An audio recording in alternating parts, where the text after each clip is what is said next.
انسانی تاریخ کی سب سے تیز رفتار سواری کیا ہو سکتی ہے؟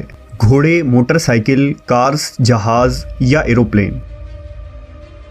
لیکن آج سے 1400 سال قبل ایک ایسی بھی سواری موجود تھی جس کی رفتار بجلی کی مانند تھی۔ اس بجلی جیسی تیز رفتار سواری کا نام براق تھا۔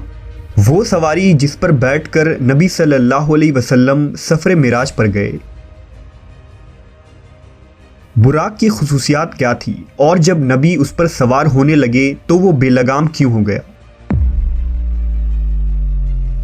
کیا براق کو ماڈرن سائنسی علوم سے ایکسپلین کرنا ممکن ہے؟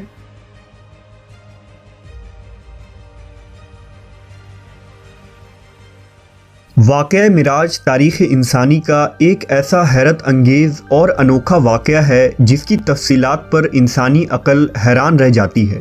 اگر انبیاء کرام کی تاریخ کو دیکھا جائے تو معلوم ہوتا ہے کہ اللہ نے اپنے برگزیدہ رسولوں اور نبیوں کے ہاتھوں سے مختلف معجزات ظاہر کیے۔ ہر نبی کو اپنے عہد، زمانے اور علاقے کے مطابق معجزات سے نوازا گیا تھا تاکہ ان کے امتوں پر حق واضح ہو جائے۔ مثلا حضرت موسیٰ علیہ السلام کی امت چونکہ جادو میں کمال رکھتی تھی، اس لیے خالق کائنات نے بھی اپنے نبی کو جادو کے ان کمالات کا توڑ کرنے کے لیے معجزات عطا کیے۔ اسی طرح حضرت عیسیٰ علیہ السلام کے دور میں طب کا بڑا چرچا تھا، لہٰذا حضرت عیسیٰ علیہ السلام کوڑ کے مریضوں، اندھوں، یہاں تک کہ مردوں کو بھی زندہ کر دینے کی قدرت سے فیضیاب تھے۔ جب خاتم الانبیاء حضرت محمد صلی اللہ علیہ وسلم اس کائنات میں تشریف لائے تو اللہ کو معلوم تھا کہ امت محمدیہ چاند پر قدم رکھے گی اور ستاروں پر کمندیں ڈالیں گی، لہٰذا اللہ نے اپنے محبوب کو مکان و زمان یعنی ٹائم اینڈ اسپیس کے اصولوں اور وسعتوں سے نکل کر اپنے کرب کا اعزاز بخشا جس کا گمان بھی عقل انسانی میں نہیں آ سکتا تھا۔ تمام انبیاء کرام کے معجزات ایک طرف اور حضور کا معجزہ معراج ایک طرف، تمام معجزات مل کر بھی معجزہ معراج کے درجے کو نہیں پہنچ سکتے۔ واقعہ معراج ہجرت سے 1 یا 2 سال پہلے پیش آیا۔ اس وقت ہمارے پیارے نبی محمد صلی اللہ علیہ وسلم کی عمر مبارک 52 سال تھی اور یہ 27 رجب کے شب کا واقعہ تھا۔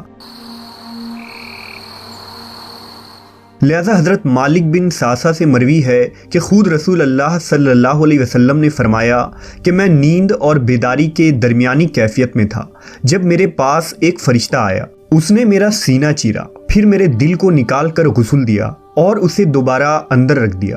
پھر ایک سواری لائی گئی جو خچر سے چھوٹی اور گوش دراز سے بڑی تھی، اس کا رنگ سفید تھا، اسے براق کہا جاتا تھا۔ پس مجھے اس پر سوار کرایا گیا۔ روایت ہے کہ حضور براق پر سوار ہو کر بیت المقدس پہنچے تو براق سے نیچے اترے اور اس کے لگام کو اس ستون کے ساتھ باندھ دیا جس کے ساتھ انبیاء کرام نے اپنے سواریوں کے لگام باندھے رکھے تھے۔ اس کے بعد نبی صلی اللہ علیہ وسلم مسجد اقصیٰ میں داخل ہو گئے۔ مسجد اقصیٰ میں حضرت آدم علیہ السلام سے لے کر حضرت عیسیٰ علیہ السلام تک پیدا ہونے والے تمام انبیاء کرام آپ کے منتظر تھے، لہٰذا حضور وہاں تشریف لائے اور تمام نبیوں کی امامت کی اور نماز ادا کی۔ نماز سے فارغ ہونے کے بعد آپ دوبارہ براق پر سوار ہو کر آسمانی سفر پر روانہ ہو گئے۔ حضور نے براق پر سوار ہو کر 7 آسمانوں کا سفر کیا جہاں کچھ انبیاء کرام سے آپ کی ملاقات بھی ہوئی۔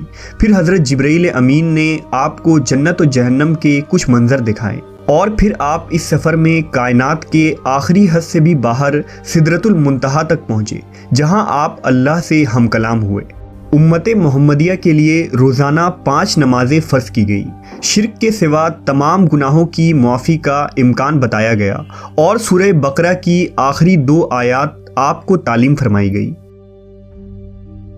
اس سفر کے واپسی پر حضور اپنے مکان پر کچھ اس حالت میں پہنچے کہ روایات کے مطابق ابھی آپ کے گھر کی کنڈی ہل رہی تھی اور آپ کے وضو کا پانی ابھی تک آپ کے جسم مبارک سے ٹپک رہا تھا۔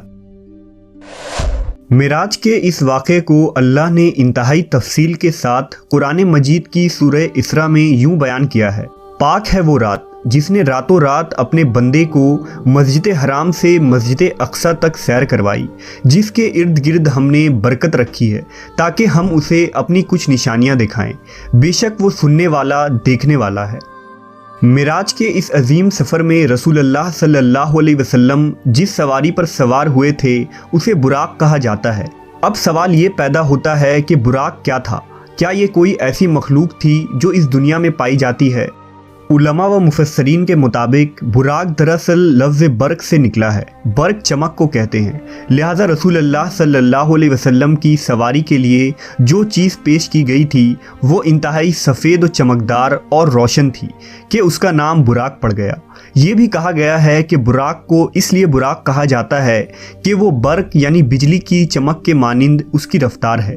روایتوں کے مطابق براق خچر سے چھوٹا اور گدھے سے بڑا تھا، اور جہاں اس کی حد نگاہ پڑتی تھی وہاں اس کا قدم پڑتا تھا۔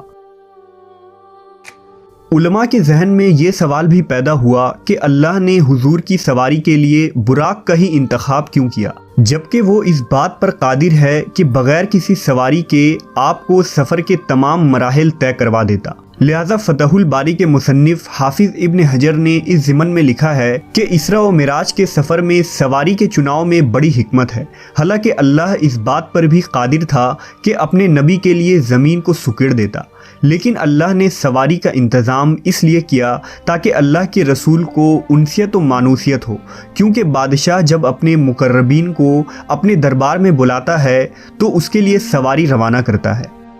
کچھ علماء براق کو ایک جنتی جانور قرار دیتے ہیں جو خصوصاً معراج کی رات کو ہی حضور صلی اللہ علیہ وسلم کی سواری کے لیے اس زمین پر آیا تھا۔ لہٰذا امام ترمذی نے ایک روایت نقل کی ہے کہ جب جبرائیل علیہ السلام نے براق کی لگام تھامی اور رسول اکرم صلی اللہ علیہ وسلم کو اس پر سوار ہونے کی دعوت دی تو براق حضور کو دیکھ کر کانپ اٹھا اور بے لگام ہو گیا۔ لہٰذا جبرائیل امین نے اس سے کہا کہ ٹھہر جا، اللہ کی قسم رسول اللہ سے بہتر کوئی شخص اس سے پہلے تجھ پر سوار نہیں ہوا۔ لہٰذا جب تاجدار کائنات محمد صلی اللہ علیہ وسلم براق پر سوار ہوئے تو وہ فخر و مسرت سے ناچنے لگا کہ آج اسے اس عظیم شخصیت کی سواری ہونے کا لازوال اعزاز حاصل ہو رہا ہے۔ بعض علماء نے یہ بھی لکھا ہے کہ براق کا چہرہ انسانی چہرے کی مانند ہے اور انسان کی طرح سننے اور سمجھنے کی صلاحیت بھی رکھتا ہے، لیکن قرون وسطیٰ یعنی خصوصاً بنو امیہ اور بنو عباس کے دور حکومت کے مسلمان فنکاروں، شاعروں اور مصوروں نے جس طرح براق کی تصویر کشی کی ہے اس کا کوئی ثبوت قرآن و سنت یا تاریخ کے کسی بھی کتاب میں موجود نہیں ہے۔ ان پینٹنگز میں عام طور پر براق کو ایک ایسے مافوق الفطری گھوڑے جیسا بنایا گیا ہے جس کے سر کی جگہ ایک عورت کا چہرہ دکھایا جاتا ہے۔ ایسی کوئی دلیل اسلامی روایات سے تو نہیں ملتی، البتہ دوسرے مذاہب اور قوموں میں اس طرح کی دیویوں کی خیالی تصویر ملتی ہے، اور ممکن ہو کہ اجمی مسلمانوں نے انہی تصویروں سے متاثر ہو کر انہیں براق پر چسپاں کر دیا ہو، جبکہ براق نر تھا یا مادہ اس کے متعلق بھی کوئی مستند شواہد موجود نہیں ہے۔ واقعہ معراج اللہ کا ایک معجزہ تھا۔ جس طرح سے ہر معجزے کو سمجھنا اور ثابت کرنا انسانی عقل کے لیے ممکن نہیں، اسی طرح سے معراج کے اس سفر کو سمجھنا انسانی ذہن کے لیے ناممکن ہے۔ لیکن جدید فزکس نے گزشتہ صدیوں میں ایسا نظریہ پیش کیا ہے جو قابل غور ہے۔ آئنسٹائن، جسے پچھلی صدی کا سب سے بڑا سائنٹسٹ مانا جاتا ہے، اس کی تھیوری آف ریلیٹیوٹی جدید فزکس کی بنیاد ہے۔ آئنسٹائن نے اس تھیوری میں بتایا ہے کہ اس کائنات میں ٹائم تمام مقامات اور لوگوں کے لیے اسٹیٹک نہیں بلکہ مختلف ہوتی ہے، اور یہ مقامات کے اعتبار سے بدل سکتی ہے۔ لہٰذا اگر کوئی شخص اس کائنات میں روشنی کی رفتار سے سفر کر پائے تو اس کے لیے ٹائم رک جائے گا۔ اس نے ایک مثال پیش کیا کہ اگر کوئی شخص ایک ایسے سواری میں سفر کر رہا ہو جس کی رفتار لائٹ کے برابر ہو تو اس کے لیے وقت تھم جائے گا، اور جب وہ شخص کئی سالوں بعد اس زمین پر واپس آئے گا تو یہاں کچھ ہی سیکنڈ گزرے ہوں گے۔ وقت کے اسی فرق کو فزکس میں ٹائم ڈائلیشن کہتے ہیں۔ اس سائنسی ٹرم کو سمجھنا سفر معراج اور براق کو سمجھنے کے لیے بہت ضروری ہے، کیونکہ براق کی رفتار بھی روشنی یعنی برق کے رفتار کے برابر تھی، اسی وجہ سے اس سواری کا نام براق تھا۔ لہٰذا آپ صلی اللہ علیہ وسلم جب اس رفتار سے سفر معراج کرنے کے بعد واپس تشریف لائے تو وقت بالکل نہیں گزرا تھا، اور آپ نے کئی سالوں کا سفر چند لمحوں میں ہی طے کر لیا تھا، جسے آج 21ویں صدی کی سائنس ٹائم ڈائلیشن کی شکل میں تسلیم کرتی ہے۔ لیکن آج بھی انسان اسپیس ٹیکنالوجی میں اتنا آگے نہیں بڑھا کہ ہر سوال کا جواب سائنس کی بنیادوں پر دے سکے۔ مثال کے طور پر اگر کوئی شخص لائٹ کے اسپیڈ سے ٹریول کرتا ہے تو اس کا جسم ماسلیس ہو جاتا ہے اور اسے انفائنائٹ انرجی کی ضرورت ہوتی ہے، جو بظاہر انسانوں کے لیے ناممکن ہے، لیکن اللہ کی ذات کے لیے نہیں، کیونکہ وہ ہر چیز پر قادر ہے۔ لہٰذا اس رات اللہ نے نبی صلی اللہ علیہ وسلم کے جسم مبارک کو اس سفر کے لیے وہ عظیم قوت بخشی تھی۔ واقعہ معراج حضور کا ایک دائمی معجزہ ہے جس کی حقانیت اور سچائی نئے سائنسی انکشافات کے ساتھ واضح ہوتی جائے گی۔